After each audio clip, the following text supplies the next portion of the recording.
Hi, this is Emmy, and this is my 14th segment. Today I wanted to take a moment to read to you a portion of Eugene Onegin by Alexander Pushkin.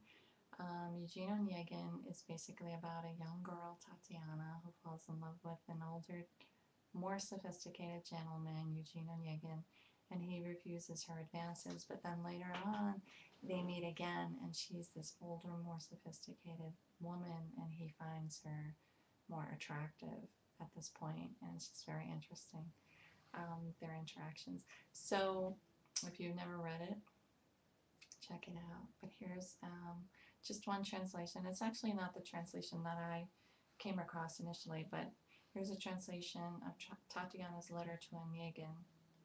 I write to you, no more confession is needed, nothing's left to tell. I know it's now in your discretion, with scorn to make my world a hell. But if you've kept some faint impression of pity for my wretched state, you'll never leave me to my fate. At first I thought it out of season to speak, believe me. Of my shame you'd not so much as know the name. If I'd possessed the slightest reason to hope that even once a week I might have seen you, heard you speak on visits to us, and in greeting I might have said a word, and then thought day and night, and thought again about one thing, till our next meeting. But you're not sociable, they say. You find the country God-forsaken, though we don't shine in any way.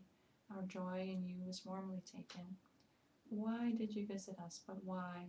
Lost in our backwoods habitation, I'd not have known you, therefore I would have been spared this laceration. In time, who knows, the agitation of inexperience would have passed. I would have found a friend, another, and in the role of virtuous mother and faithful wife, I'd have been cast. Another, no, another never in all the world could take my heart. To create in highest court forever, heaven's will for you I'm set apart. And my whole life has been directed and pledged to you and firmly planned. I know God sent one. I'm protected until the grave by your strong hand. You'd made appearance in my dreaming, unseen.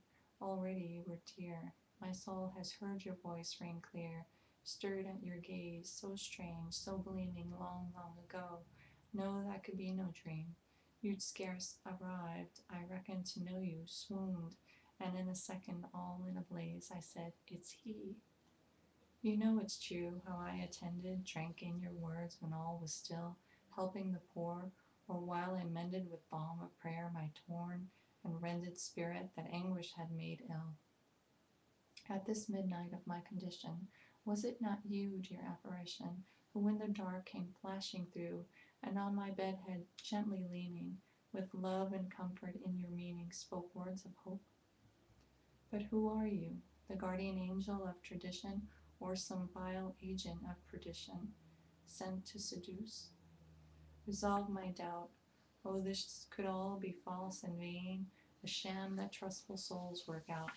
Fate could be something else again. So let it be, for you to keep, I trust my fate to your direction. Henceforth in front of you I weep. I weep and pray for your protection. Imagine it, quite on my own, I've no one here who comprehends me, and now a swooning mind attends me. Dumb I must perish, and alone my heart awaits you. You can turn it to life and hope with just a glance, or else disturb my mournful trance with censure. I've done all to earn it. I close. I dread to read this page. For shame and fear my wits are sliding, and yet your honor is my gauge, and in it boldly I'm confiding. So it's a wonderful story, and you should really check it out if you have a chance. Again, it's called Eugene Onegin by Alexander Pushkin. And if you have a chance, please check out my other segments where I read other poets like Charles Simic and Sexton, Poldy Bird, and so many more. Thanks for joining me, and have a great night. Bye.